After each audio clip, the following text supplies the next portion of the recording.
नमस्कार शेतकरी बंधूंनो, स्वागत आहे आपलं कृषी समृद्धीमध्ये.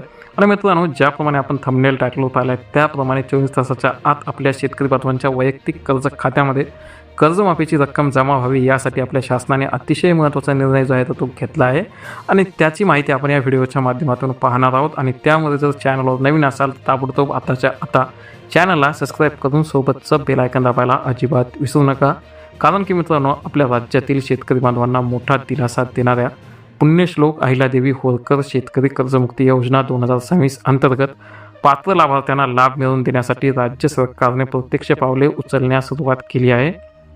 आणि या महत्त्वाकांक्षी योजनेच्या निधीचं अत्यंत जलद आणि पारदर्शक पद्धतीने वितरण करण्यासाठी बँक ऑफ महाराष्ट्रामध्ये विशेष पूल बँक खाती उघडण्याचा महत्त्वपूर्ण निर्णय शासनाने घेतलेला आहे. आणि मित्रांनो, जे ही खाते आहेत जे की पूल बँक खाते आहेत, तर यामध्ये जे आहे तर ते जो आपला मध्यवर्ती खात्यामध्ये या शासनाचा निधी जो आहे तो जमा होणार आहे. आणि हा शासनाचा निधी या खात्यामध्ये जमा होताच अवघ्या 24 तासाच्या आत तो आपल्या या कर्जमाफी योजनेअंतर्गत पात्र असणाऱ्या शेतकऱ्यांच्या वैयक्तिक कर्ज खात्यामध्ये वर्ग करणे बँकेला बंधनकारक करण्यात आलेलं आहे. म्हणजे की जसं आपल्या या महाराष्ट्र बँकेच्या शाखेमध्ये पूल बँक खाते जे आहे ते उघडण्यात आलेलं आहे. आणि त्या खात्यामध्ये शासनातर्फे निधी वर्ग झाल्यानंतर तेथील जे काही पात्र शेतकरी असतील तर त्यांच्या त्या शेतकऱ्यांच्या खात्यामध्ये 24 तासाच्या आत तो निधी जमा करणं हे बँकेला बंधनकारक करण्यात आलेलं आहे. आणि त्यानंतर हे जे काही रक्कम आहे ते आपल्या शेतकरी बांधवांच्या खात्यामध्ये वर्ग करण्यात आल्यानंतर आणि या योजनेची अंमलबजावणी पूर्ण झाल्यानंतर विशेष म्हणजे की ही खाती तातडीने बंद करण्याचे निर्देशसुद्धा देण्यात आले आहे, अशी माहिती देण्यात आलेली आहे. आणि त्यानंतर प्रशासकीय सूत्रांनी अजून जी माहिती दिली आहे तर त्यानुसार हे विशेष पूल बँक खाते म्हणजे अनेक उपखाती किंवा संस्थांचा निधी एकत्रित व्यवस्थापित करणारं मध्यवर्ती खातं असून ते सहकार आयुक्त व निबंधक सहकारी संस्था महाराष्ट्र राज्य पुणे यांच्या अधिकृत नावाने सुरू केलं जात आहे. आणि सध्या हे खाते जे आहे तर ते बँक ऑफ महाराष्ट्राच्या मुंबई येथील गव्हर्नमेंट बिझनेस ब्रँचमध्ये हे खातं उघडण्यात येत असून याचं एकाच मुख्य खात्याच्या माध्यमातून संपूर्ण राज्यातील पात्र शेतकऱ्यांच्या कर्जमाफीच्या निधीचं नियंत्रण, सहनियंत्रण आणि थेट वितरण जे आहे तर ते केलं जाणार आहे. आणि शेतकऱ्यांना कर्जमाफीचा प्रत्यक्ष लाभ मिळवण्यात कोणतीही प्रशासकीय दिरंगाई किंवा तांत्रिक अडथळे येऊ नयेत यासाठी सरकारने अत्यंत कडक आणि कालबद्ध नियमावली जी आहे ती तयार केली आहे.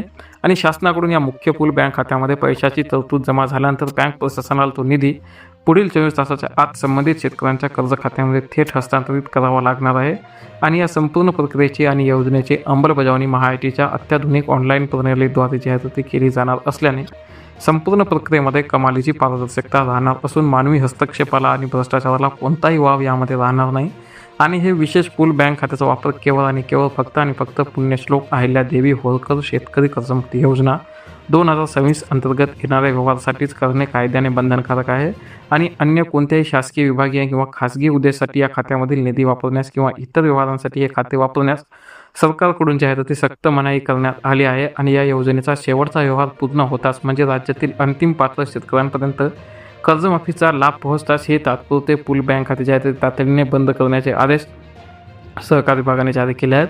तर अशा प्रकारचा आपल्या शेतकरी बांधवांना कर्जमाफीचा लाभ मिळावा यासाठी हा सरकारने अत्यंत महत्त्वाचा निर्णय घेतलेला आहे. आणि यामध्ये जी काही कर्जमाफीच्या पैशाच्या निधीची तरतूद झाल्यावर जे काही पैसे या पूल खात्यामध्ये येतील तिथून लगेच 24 तासाच्या आत आपल्या शेतकऱ्यांच्या खात्यामध्ये पैसे जमा करण्यात येणार आहेत. आणि प्रत्येक म्हणजेच की शेवटच्या शेतकऱ्यांपर्यंत कर्जमाफीचा लाभ पोहोचेपर्यंत हे खातं जे आहे ते सुरू राहणार आहे. आणि त्यानंतर तातडीने कर्जमाफीचा लाभ अंतिम पात्र शेतकऱ्यांपर्यंत पोहोचताच हे खातं जे आहे ते सहकार विभागाकडून बंद करण्याचे आदेश जारी करण्यात आलेले आहेत. तर अशा प्रकारे या कर्जमाफीची अंमलबजावणी जी आहे तर ती करण्यात येणार आहे. परंतु नेमकी कधी होईल याबद्दल आपलं काय मत आहे नक्की कमेंटमध्ये सांगा. कारण की ज्या काही कर्जमाफीच्या डेडलाईन आहेत तर त्या अगोदरच चुकल्या आहेत. कृषी मंत्र्यांनी घोषणा केलेल्या तारखा सगळ्या निघून गेलेल्या आहेत. त्यामुळे प्रत्यक्ष शेतकऱ्याच्या खात्यामध्ये ही रक्कम कधी जमा होईल याबद्दल आपलं काय मत आहे कमेंटमध्ये नक्की सांगा. धन्यवाद. जय हिंद, जय महाराष्ट्र. मित्रांनो, पावसाळा सुरू झाला की एक गोष्ट नक्की होते. एक होता नेमकं रात्री जेवताना मोबाईल चार्जिंगला लावलेला असताना किंवा मुलं अभ्यास करत असताना लाईट जाते. पण आता त्या काळजीला फुल स्टॉप. फ्लिपकार्टवर 400 ते 500 रुपयामध्ये मिळणारे हे इमर्जन्सी बल्ब्स वीज गेल्यानंतरही 3 ते 4 तास उजेड देतात. एव्हरेडी, हॅलोनेक्स, बजाज आणि पॅनासॉनिक हे 4 जबरदस्त पर्याय आहेत. एकदा चार्ज झाले की लाईट गेल्यावर आपोआप सुरू होतात आणि संपूर्ण खोली उजळून टाकतात. पावसाळ्यात वारंवार लाईट जात असेल तर हा छोटासा खर्च तुमची मोठी अडचण दूर करू शकतो. म्हणून डिस्क्रिप्शनमध्ये दिलेल्या लिंकवर क्लिक करून तुमचा आवडता बल्ब आत्ताच बघा.